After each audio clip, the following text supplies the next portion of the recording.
Piotr, muito boa noite. Piotr, eu vou pedir para a gente exibir mais um trechinho dessa entrevista que o presidente Lula concedeu à Rádio do Ceará para a gente comentar aqui. Vamos lá. Eu fui presidente 8 anos. O presidente da República nunca se mete nas decisões do Copom e do Banco Central. O Meirelles tinha autonomia comigo, tanto quanto tem esse rapaz de hoje.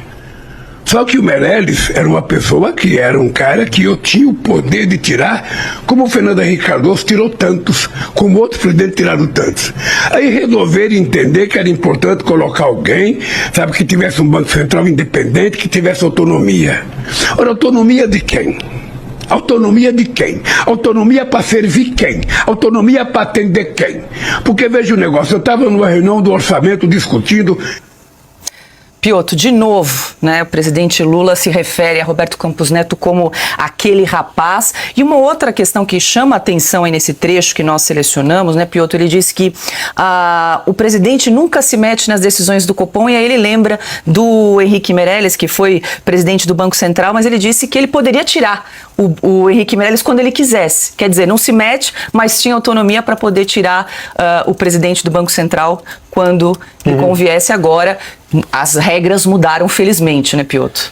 Paula, eu suspeito que o Lula não ouve o que ele fala. Ou ele não entende nem o que ele mesmo fala. Porque se ele parar para pensar no que ele fala, ele vai perceber que não faz sentido.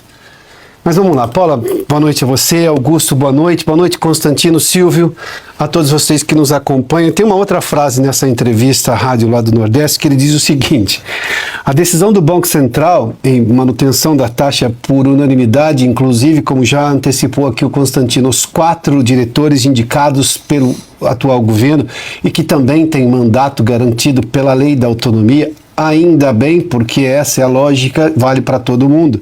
Mas diz lá, a decisão do Banco Central, Lula, né, foi investir no mercado financeiro, foi investir nos especuladores que ganham dinheiro com juros. Nós queremos investir na produção. Vamos lá. Uma coisa básica de economia que, óbvio, me parece o presidente não entende.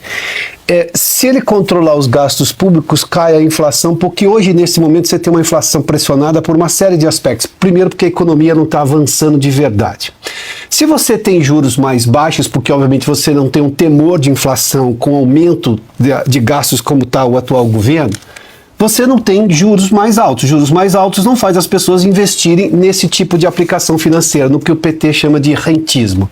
De onde vai? Para onde vai o dinheiro do investidor? Vai para a Bolsa, vai para o setor produtivo.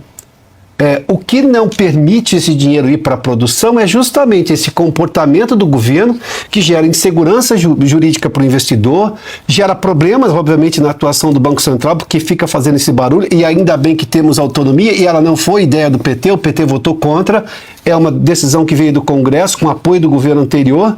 Se o presidente Lula pensasse minimamente em lógica econômica, ele descobriria que ele está falando uma bobagem e que é exatamente o contrário que vai fazer com que o dinheiro do investidor vá justamente para o setor produtivo.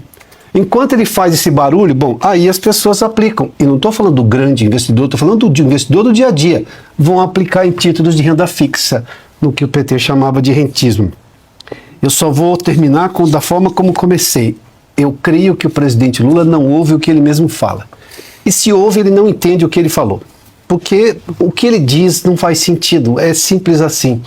E depois da decisão ele continua com o mesmo discurso, criticando o Banco Central, é sempre esse rapaz, deselegante, é incapaz de chamar o presidente do Banco Central. Presidente, eu vou ajudar o senhor. É Roberto Campos Neto. Tem autonomia, vai até o final do ano. É a partir do final do ano, ou seja, do ano que vem, que o mercado está preocupado, o Brasil está preocupado, porque ontem foi, digamos, um suspiro de preservar o Brasil do seu governo. Silvio Navarro.